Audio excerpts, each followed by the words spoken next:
Bonjour. J'adore les mouettes de Nemo. J'adore les dessins animés. Dans Nemo, les mouettes, elles sont extra. Elles disent à moi, à moi, à moi. D'ailleurs, en Angleterre, je me rappelle, il y avait des t-shirts marqués avec les mouettes. Mine, mine, mine. C'est des personnages extraordinaires qui expriment qu'elles veulent que tout soit à eux. Ouais, elles décrivent bien du reste ce phénomène d'égoïsme qui est ce qui reste à quelqu'un qui est très malheureux, très en colère, très enragé. Voilà, en colère, la colère. On a parlé de la colère. À propos de la colère, ça n'a rien à voir avec les mouettes, mais peut-être que oui. Euh, J'aimerais bien vous expliquer quel est mon- comment dire, ma scène favorite dans le fromage Bereshit. C'est dans Parashat Vayetze, quand Yaakov il s'enfuit et il va chercher une femme. Et il arrive dans un endroit très étonnant, on nous décrit une scène. J'aimerais bien vous en parler comme les maîtres du Midrash en parlent. C'est à propos de la colère et qu'est-ce qu'on fait de la colère. Voilà. Alors il arrive dans un endroit où il voit qu'on appelle la terre des Bnei Kedem. Bnei Kedem, le Midrash dit, c'est les gens qui se sont éloignés de l'ancien Kedem, ça veut dire l'ancien, celui qui a préexisté au monde. Eh bien, c'est la terre des gens qui ont quitté Hachem, voilà. Ils sont éloignés de lui. Pourquoi? Alors, ils ont fait une ville qui s'appelle Haran. Haran, ça veut dire aussi Haron, colère. Pourquoi ils se sont éloignés d'Hachem? Parce qu'ils sont en colère. Ils sont en colère euh, contre Hachem, qui lui aussi est toujours en colère. Ils veulent s'éloigner de ce Dieu, il est tout le temps en colère. C'est vrai, Hachem, dans le fromage, si on lit, oh, on a l'impression d'un emportement permanent. Alors, il y a des gens qui ont fait un pays où ils se sont éloignés de cette colère. Et Yaakov arrive là, voilà, et il leur demande d'où vous êtes. Ils disent, bah, on est des gens, des gens de la ville, des gens éloignés de la colère de Dieu, voilà. Alors pourquoi vous êtes accroupis comme ça, près d'un puits, vous avez l'air asthénique, vous avez... bah, bah, tu vois bien que sur le puits, il y a une grosse pierre énorme. Effectivement, il y avait une grosse pierre énorme. On ne peut pas la pousser, il faut qu'on s'attende tous. Bon, pourquoi vous avez mis une grosse pierre? Ah, parce qu'on se soupçonne de vol. Hein.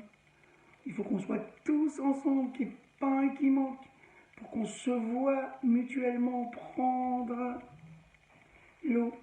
Bah, chacun ne peut pas venir à son heure. Ah bah non, non, non. Non, non, non, on sait pas, on fait pas confiance. Hein. On ne sait jamais. Hein. Ah, vous êtes un peu à moi, à moi. Ici, je comprends, vous êtes un peu mouette. Dites-moi, qu'est-ce que c'est que tous ces troupeaux-là? Il fait brûlant, il fait midi, on est en plein midi. Ils vont mourir, les tout petits troupeaux-là, tous les moutons, les brebis, les agneaux. Hein? Ah ben, on peut pas. Hein. On attend que la dernière ou le dernier berger vienne. D'ailleurs, elle est là. La voilà, tu la vois, la petite au fond? Quoi? Comment elle s'appelle? Eh ben, c'est Rachel, elle s'appelle Rachel, elle s'appelle Brebis. Et elle vient nous aider à pousser la pierre. Quoi? Je comprends pas très bien. Vous êtes là, asthénique, avachi, vos troupeaux sont au bord de la mort, et vous êtes en colère contre le Dieu qui a l'air en colère tout le temps. Tout ce que vous trouvez à faire, c'est ruminer votre colère et attendre une petite pour pousser la pierre. Non mais dites donc, vous faites de la peine. Alors je vais vous dire, dit Yaakov, c'est Yaakov qui va. Regardez ce qu'on va faire. Yaakov dit, allez, amenez les moutons, relevez-vous un peu, laissez tomber cette colère. Et hop, Yaakov s'approche de la pierre. Il a vu Rachel, hein, c'est sa femme. Il l'aime, hein, il l'aime déjà. Il s'imagine déjà vivre avec elle et tout. Alors, hop, il pousse la pierre tout seul, comme un bouchon, nous dit Rachid, comme un bouchon d'une bouteille, un bouchon en liège. Voilà. Et voilà, c'est incroyable comment Yaakov, chaque fois qu'il est face à cette situation où on ne comprend pas ce que fait Hachem, où on rumine, où on risque de ruminer ce que fait Hachem, lui il s'intéresse. Et ben, qu'est-ce qu'ils vont devenir les troupeaux, hein, les petits moutons, les petits enfants? Moi quand je suis dans la cour de récré, je vois tous ces petits moutons, tous ces petits enfants, je me dis mais qu'est-ce qu'on va faire avec eux? Comment on va les faire grandir? Ça m'est égal, tout le reste, la pensée, la philosophie, si, j'aime bien pour moi dans ma maison, mais sur le terrain, qu'est-ce qu'on fait? On pousse les pierres, on ne met plus l'eau, on les transforme en liège.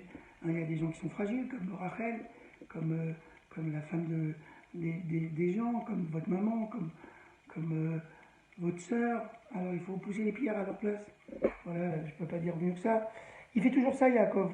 si vous remarquez, quand il arrive dans la ville de Chrem, il voit que ça sent mauvais. Il dit, bon, il faut faire des bains-douches.